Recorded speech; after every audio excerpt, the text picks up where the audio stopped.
man maa ànd ak sama maam rasulullah sallallahu alayhi wa sallam qaaba qawsayni aw adnaa kenn sañu ko wax ñu ni ko noo àndeek moom yow ma qaaba qawsayni aw adnaa yonent bi sallallahu alayhi wa sallam jóge na néegu Aïcha dem Jérusalem jóge Jérusalem dem sidratul muntaha ba mu demee sidratul muntaha alburaax la waroon jibrilu togg ko di ko gunge ba mu demee foofu jibril dafa ne ko mënatumaa dem ndax isa jaawasu huna laxtaraqtu su ma paasee fii maqaama rek damay dugg ci maqaamatul ubudiyya te daf may lakk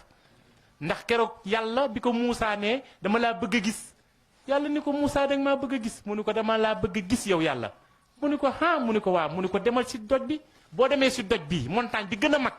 bis bu ma attanee rek yow di nga ma attan bi Moussa demee taxaw ci doj bi as cor fati ci leeru yàlla génn fa jaalal jabalu dakkan maanaam Moussa xëm doj ba daal di maase wu jibril ni yonent bi sallallahu alayhi wa sallam bëgg naa la lool ndax yaay habiballah yaay shafiul mushaffa yaay xayrul anam waaye fii da sama garaat yam léegi imagine ngeen yàlla subhanahu wa taala mi nga xamante si ni dara maanaam du wuute dara kon yonent bi est ce que mënu ko woon jëlee raf-raf xam nga nit ñi dañ naan raf-raf ñi nga xamante ne xamuñu dañ naan raf-raf raf-raf mën na laa jële fii rek yóbbu la naawal la waaye loolu yàlla du ko teg yonent bi mukk yonent bi di naaw ci ngelaw li di ko naawal du ko teg sijaada jullikaay moom la ñu créé ci saa si waaye sijaada jullikaay boobu xam nga lu ko composé Cheikh Abdou Khadir Jilani ko composé xam nga wuñ yu ñu ñëwee sijaada jullikaay boobu ruuxu Cheikh bu Mouhamed Kunta lañu wañee ñëw yi seen maam sallallahu alayhi wa sallam toog ci ngelaw li di ko yëkkati ndànk-ndànk ba ne ko tegg xaaba xaw seeni aw adnaa fa awhaa ilaa abdihi maa awhaa loolu Cheikh Mouhamed Kunta rek ko am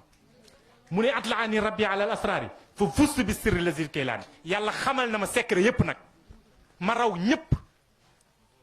moom Cheikh bu xam yàlla xamal na ma secret yépp ndax nee na Cheikh Abdou Khadir Jilaani moo ni wa'lama nabaata al ardi kam huwa naabita wa'lama lamra al ardi kam huwa ramlati wa lii ahsa fi l xurufi nam xamalee Cheikh Abdou Khadir Jilaani loolu Cheikh Abdou Khadir Jilaani dafa jëlaat lépp teg ko ci loxo Cheikh bu Mouhamed Kunta looloo tax mu ne atlaani rabbi ala al asraari fa fustu bi sirri lazil kaylaani mu ni bi sirrihi xat xamudan niiraani maal xalili abidi rahmaani keroog Ibrahima alayhi salaam bañ koy jël di ko dugal ci nga xamante si ni mooy fuur ba jël fuur lakk ko ba nga xamante si ni yegg na ci ay degré yu bëri di ko fa dugal yàlla ni ko waxal salaam boo waxee salaam boo duggee ci biir day daal di sedd fa kaana bardan wa salaaman kooku keroog Cheikh bu Mouhamed Kunta moo doon secret ba loolu Cheikh bu Mouhamed Kunta rek ko sañ a wax wa kuntu yawma naxri ismail rajimi iblis maa cheytaani keroog bi ñu tëralee Ismaïl Ibrahim tër ko war koo rendi Cheikh bu Mouhamed Kunta rek ka fa toogoon di ko wéttali ba keroog Jibril ñëw indi xar kon ku tabaski war ngaa sant Cheikh bu Mouhamed Kunta wa kuntu maa la ayuba fil balaay bi sirri Abdul Qadir Jilani sayyidat yant yàlla ayub dafa feebar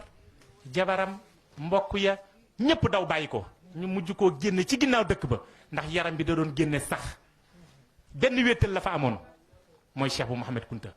moo ko fa wéttali ba yàlla delloo ko li mu ko doon delloo loolu Cheikh Mouhamed Kunta rek a ko sañ a wax mu ne wa kuntu sirra dak-dakal juyuusha ma al kalimi saabitil yaqiini yat ba Moussa yoroon di jaar baxlul xalsum yat ba secret ba Cheikh bu Mouhamed Kunta la kooku Cheikh Mouhamed Kunta rek a ko sañ a wax mu ne nag ana badilu satral axtaabi fariitu asrihi maa la aqraani ay waay ji man nag la ñu daan weccee ba ma ñëwee yàlla def ma càppaaculi kenn mënu ci dara mu ni ana ibnu abi naamatil kunti waaye nag pour ngeen xam ma man maay doomi góor gu tedd gii nekk ndànk di Cheikh bu Naama salilu Abdul Qadir Jilani di ndonay Cheikh Abdul Qadir Jilani waaye bu ngeen xamee sama tur nag mooy Abou Mouhamed di turandoo Cheikh Abdul Qadir Jilani wasalaamu aleykum wa rahmatullahi taala wa barakaatu.